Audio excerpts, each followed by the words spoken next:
This episode of the Helping Healing Humor podcast is brought to you in partnership with ministryleague.com. We would love for more people to discover this show, so please rate and review us on iTunes or your podcast provider. Feel free to share on your social media and subscribe at benandtravis.com for the free ebook, 28 Days of Focused Living. Welcome in to the Helping Healing Humor podcast with Ben and Travis, the Ask Lonnie Jones Anything edition.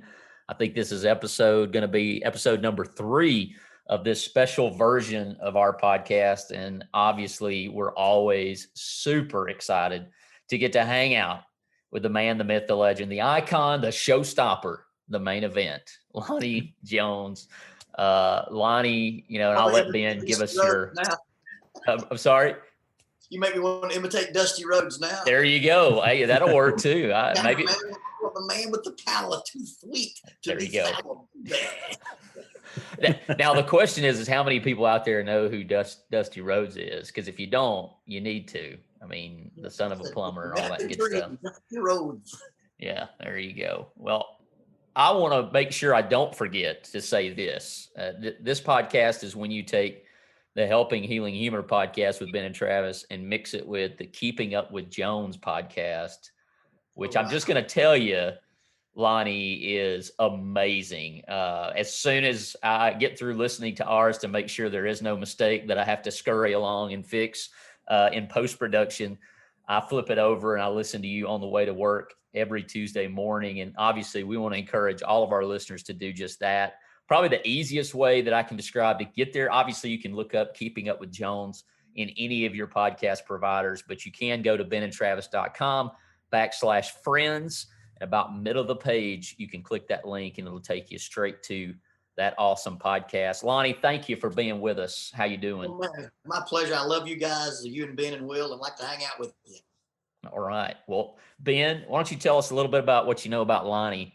Anybody out there that might not know, Yeah. I don't think there's anybody who doesn't know, but it would take all day to explain all the things about Lonnie Jones and tell all the great stories that I have about Lonnie Jones.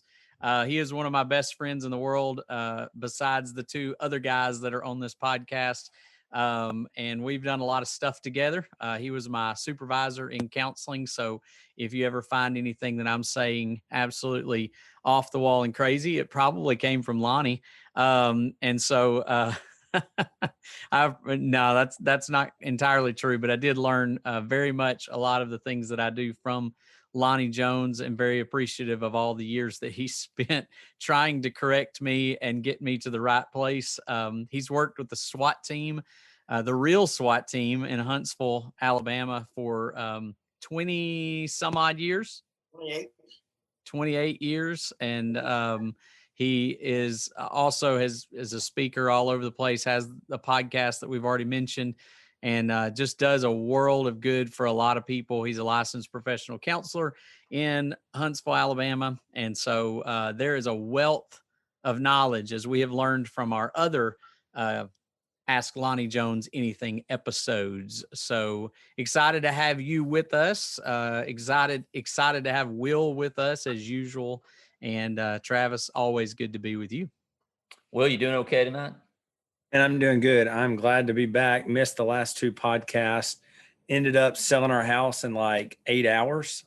So that's a big change. So going to be homeless for the next couple of weeks, couch surfing, but things are going really, really well. Well, be sure to let me know how Ben's couch feels. Ben can't fit anybody else in his house. So, well, one here in the office. Yeah. Casa de Jones. I'm just saying. Well, I've stayed at Casa de Jones a few times. Ben, your name is at the top of the page, brother. So we're going to let you jump in with the first question for this episode of the Ask Lonnie Jones Anything podcast.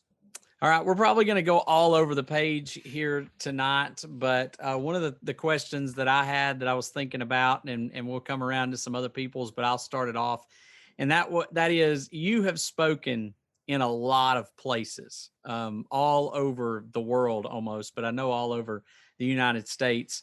I'm curious, and maybe some of the people in the world are curious, where is the most interesting place that you have ever delivered a lesson? And I know it's not around a bonfire.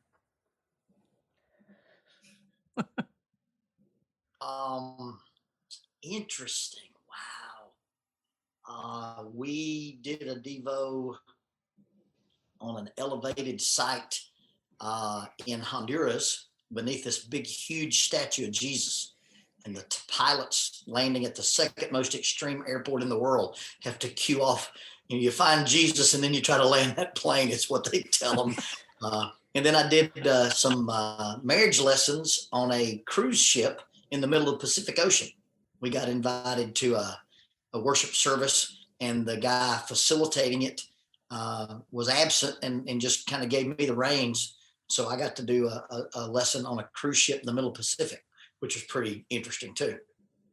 Definitely. That's awesome. So to piggyback off that, is it appropriate to ask, or would you get in trouble if I ask, what was the absolute worst setting that you were ever in besides a bonfire? You can't top the bonfire. I'm just saying. We got this great idea. Let's put all the kids in the dark and let's start this fire so smoke can blow in everybody's faces, and the guys and the girls can snuggle where nobody can see them and be distracted by bugs and lightning and stars, and then let you in your little Smurf voice try to hold their attention. Yeah, that's terrible. That's a bad idea every time. It's kind of like the first youth minister who thought of, let's have a lock-in. Like, he needs to be taken out and beat with a copperhead filled with marbles. Is what he needs to be. Or the first head football coach who said, yeah, homecoming. That sounds like a great idea. Let's do that. Yeah. All right. So I did speak at a retreat, and I will not mention the state, but it was in a big mess hall, and they had the speaker's podium next to the air conditioner compressor, so that the whole time you're speaking, this thing's it's just miserable. You can hear that thing during the whole time, and it was not well thought out. It was everyone was awake, but maybe not paying attention. yeah. All right, we'll flip it over. And this comes from our Facebook group, facebook.com/groups/Ben and Travis. Raul Ferris, who we all love, that we've met at Dallas, Texas. I guess, well, maybe not Will. Have you met Raul, Will? I've met him through the group. You've seen him on the group. Awesome guy. Just a challenges me in my faith all the time. He had this question regarding meekness, not weakness. Since Jesus says, blessed are the meek, for they shall inherit the earth, do you have any advice on steps to achieving meekness? Our culture is counter gentle, and I need help in this area. I'm probably the last guy to ask that.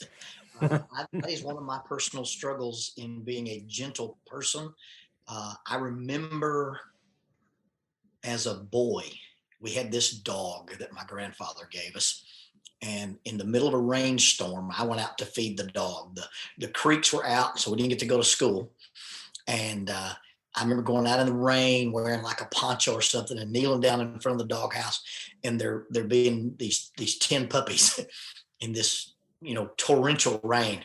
And my dad came home from work. After a long day, he got up at 4 a.m. to go to work, and still in his work uniform, crawling out there in the mud and getting each one of those puppies, drying it off in a towel and taking it under the house. And he built this little warm box with a hanging light under the house. And when I think of gentleness, I think of my dad and how he handled those puppies. And I've always, that was such a cool thing he did. I wanted to spend the night under the house because those puppies were in such a secure, warm place. And when I think about trying to be gentle, or when I struggle with not being gentle, I picture my dad crawling around in the mud, taking care of puppies he didn't order, and just not being mean or cruel or frustrated or aggravated. And it was a horrible situation, but he never said a word. He just did what needed to be done for the puppy. So I think about, that's my image of gentleness, my very gruff looking father with his crew cut haircut and his square jaw. You're taking care of those puppies. I think we are not meek or we're not gentle when we feel threatened. And threatened is a kissing cousin to insecure. And so learning to be comfortable with who you are and learning to be comfortable with who you're not probably leans toward gentleness, because if my ego's not on the line, if my pride's not on the line, then I've got nothing to react to. I'm not personally insulted when something happens. I'm not personally insulted when you don't give me the accolades I want. If you can be absent of ego as much as possible, I think that's a real good step to gentleness. And then, how would you want someone to speak to your mother in any given situation would be a good thing. I tried to talk about humility to some martial arts guys, and I came up with the idea that, humility is the absolute absence of self-consciousness. And my illustration for that is a mountain lion. A mountain lion probably doesn't know he's a mountain lion. He knows he's not a deer. He doesn't care he's not a bear. He just exists and he's comfortable with who he is and what he can do. And I think that's a key to gentleness, is being comfortable with who you are and comfortable with who you're not, and not really worrying about it. And then you don't have to posture or preen or flex or anything to make people notice you. I guess that would be maybe not a simple advice, but that would be my advice. It's good stuff. Yeah, Absolutely. I feel dumb asking my next question here, because here comes Will's thought process with a personal question, Lonnie. And I've heard a lot of people say, I've been on that in that airport, the Honduras there, and was trying to get very close to Jesus in those moments. And there's times where I've been in some youth ministry experiences where a kid in the back will go, man, if we just had Lonnie here, we could handle this. And I can tell some stories later about those, but this is where my question comes from. Excluding God and Jesus and the Holy Spirit, if a zombie apocalypse was to hit the world, what Bible person are you taking as your partner to defeat the zombie apocalypse? I can't have who? You can't have God, Jesus, or the Holy Spirit. So which person are you taking? Let's exclude angels, we'll even throw Satan out of there. What person is your partner for the apocalypse? Well, I'm going to take David, hands down. Saul has slain his thousands. David has slain his 10,000s. David was SEC, Saul was Big Ten. And I mean, that's just all there is to it. And so, if you let me have the Holy Spirit, I'll take, Paul or somebody who's got, those gifts. But if you're just talking about just raw bone, got to go to work with, I'm going to take David. Yeah, we started that conversation in our text thread asking about that before the podcast, and mine was Benaiah. I mean, a lion in a pit in a snowy day is hard to beat, but of course, David was Benaiah's boss. So David was Benaiah's boss. So it's one of those things. This is the guy that these guys followed. Yeah. And if you think about the early part of David's renegade years, everybody who was in debt or discontent went to David. Coming to him. And about 400 to 600 men, and out of that group of men, you get the mighty man list, the 3 or the 30 or the 33, depending on how you read that list. And so not only was David a professional butt kicker, but he also was a transformer of men because of his influence. He's got a personal bodyguard that comes from a different country, who, when David leaves, they follow him and pledge their allegiance to him. And that's not just a person of power, that's a person of influence. I've always thought that was impressive in the life of David. Yeah, we were trying in the text thread, we were trying to figure out if anyone would take anyone outside of David and his mighty men. It just kind of seemed everybody kind of pointed to that. So kind of curious there. If you get Moses' ability to part a body of water, or Noah's ability to bring a flood, but that kind of, brings in the Holy Spirit part. So that's a little different. if you start doing your top 5 and you again take out the people who had special, Holy Spirit gifts, I think you can't use Samson because that's a Holy Spirit thing. The Spirit of the Lord came on him. I think I'd go with Nimrod, who became a mighty hunter before the Lord. I think you'd have to take, is it Caleb? Caleb was pretty solid. Or maybe there's a verse where he says, "This is my hill country, and I took it with my sword and my bow." I think it was Caleb. Okay, well, that's pretty solid. solid. This is our family property. Well, who'd you buy it from? I took it with my sword and my bow. And I think it was giant country too, if I'm not mistaken. It's giant country, yeah. So think about David taking down a few giants. Caleb was pretty solid too. There was somebody in the Bible that could split a hair with slingshot. There were Benjaminites who were left-handed, yeah. who could sling a stone at a hair's breadth, and they were. I'd take them in the party. Stone slingers, yeah. That'd be a pretty good deal. All right, Benjamin, you're up, brother. Oh, is it back to me? Question number 2. Question number 2. So the next one that we had that I was thinking about was just kind of coming back to the serious again. We've been dealing with this pandemic of sorts for several months now. What are some words, just maybe thought that it might be good to revisit some encouragement there? What are some things as we're kind of getting back into even some shutdown modes in some places? I don't know who all from different places are listening. What are some things that you think are beneficial or helpful to a listening audience about just dealing with the anxiety, dealing with the frustrations? I mean, we've all heard the statistics about, those who've contemplated suicide or suicide during these times because, we're apart from each other. What are some of your thoughts on things that we could do to help and encourage people or ourselves? Roundabout answer. When I was an intern, I did every Thursday night for 18 weeks from noon to midnight at Cedar Lodge, a drug rehabilitation place. And I was in a class with a lady named Doris who facilitated the children's class. These are children whose parents were addicts and they were incarcerated or residents at Cedar Lodge. And Doris's 3 magic words were, "I didn't cause this. I can't cure this. How do I cope with it?" So, when you get in any situation, reference a little book entitled Grappling for Life or Grappling with Life, Controlling Your Inside Space. One of the principles in that book is control the controllables and do the doables. So, here I am, I'm in shutdown mode or I'm in lockdown mode or my church can't meet. Well, what can you control and what can you do?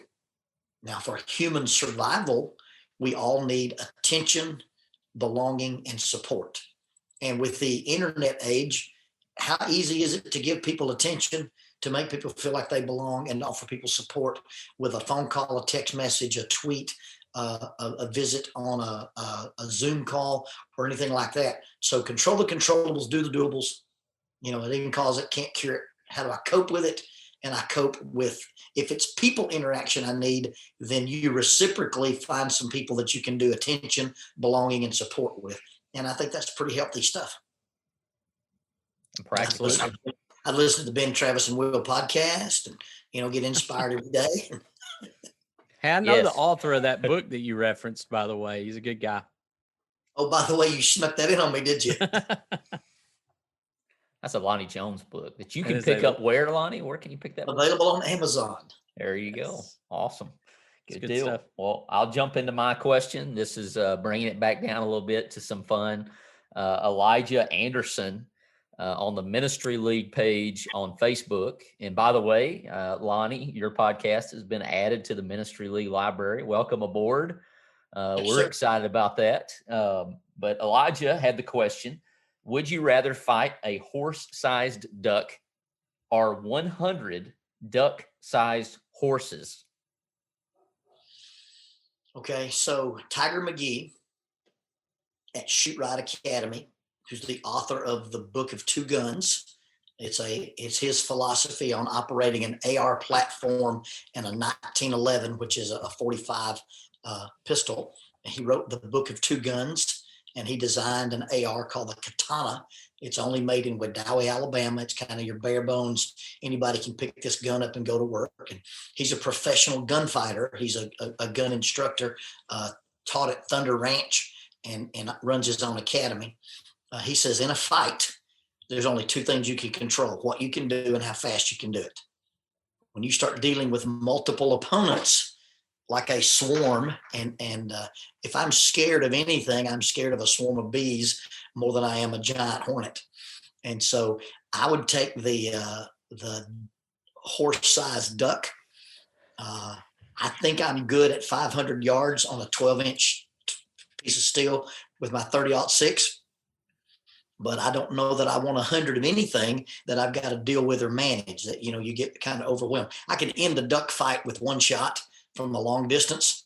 From short distance, he got that long neck, and a machete, a tactical tomahawk, lots of things work on that neck. And you only have one thing to worry about: what can you do? How fast can you do it? And with 100 little things running around, it would be a problem. And ducks aren't that intimidating, by the way. Only Lonnie could turn a crazy question like that into a very scientific answer. I was just thinking, you can't get this anywhere else. You can't. Nowhere else is Lonnie able to break down and like convince me, like, yeah, I want a horse-sized duck in a fight, because I now have the tools to win that fight. Yeah. I mean, great stuff. Great stuff. Lonnie, next question comes from one of our, I would say, favorite people of all of us. Karen Mann had sent me a message, and she said, would love to hear Lonnie's response on this. When I was a child, I always thought blank, but now that I'm older, I realized blank. So when I was a child, I always thought blank, but when I got older, I realized blank. The immediate thing that comes to my mind is a thing I saw on Facebook. When I was a child, I thought quicksand was going to be a bigger problem than it is. As I'm an adult, I realize it's probably not something I should worry about from all those jungle movies I watched. When I was a child, I always thought that spirituality was what you did. But as an adult, I realize it's what you are. The things that we do don't connect us to Jesus. Our connection to Jesus dictates the things that we do. And it probably prompted a series of lessons called being and not just doing. But that would be, I guess, my serious answer to that. It's a great one. It's a great one. Lonnie, we're getting ready to wrap up this episode. We sure do appreciate. We know that you've got a lot of things going on, and we've been working on trying to get this together. I think we were really originally shooting for maybe once a quarter. Football happened, and that kind of went out the window. Hey, but congratulations on the championship, by the way. I appreciate that. Thank you. Football. This is the longest football season of my life, and we only played 8 games. So, but it was well worth it. Those guys did a great job, but I do appreciate that. Appreciate you guys being with us. Ben, Will, got anything else you'd like to throw out there? No, just thankful to have another chance to be with you guys. Yeah, I love you guys and look forward to the next part of the episode. December 7th, 1941 is a day that our grandparents and great-grandparents might recall vividly. Thousands of brave individuals answered the call to enlist and serve their country. Those back home waited and also served by providing essential support. Since then, veterans have served in the Korean War, the Vietnam War, Desert Storm, Operation Enduring Freedom, and the current ongoing global military operations. It's no surprise that our veterans have paid a huge price for the freedoms that we cherish. Serenity Counseling is honored to serve those who have served through their Renewed Warriors program.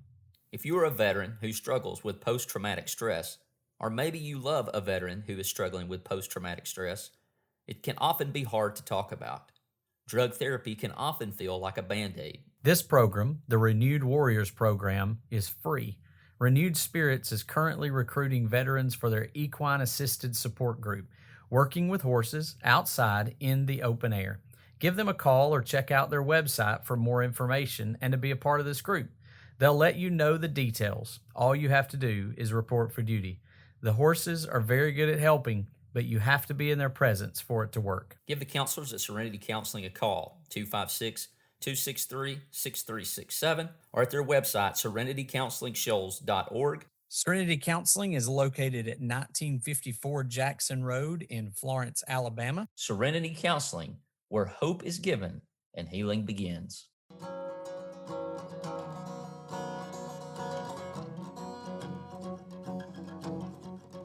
Thanks for being with us for this episode of the Helping Healing Humor podcast. Be sure to download our free ebook, 28 Days of Focused Living, at benandtravis.com and receive all of our Helping Healing and Humor extra content directly in your inbox. We look forward to having you join us at the same Ben and Travis time, same Ben and Travis channel.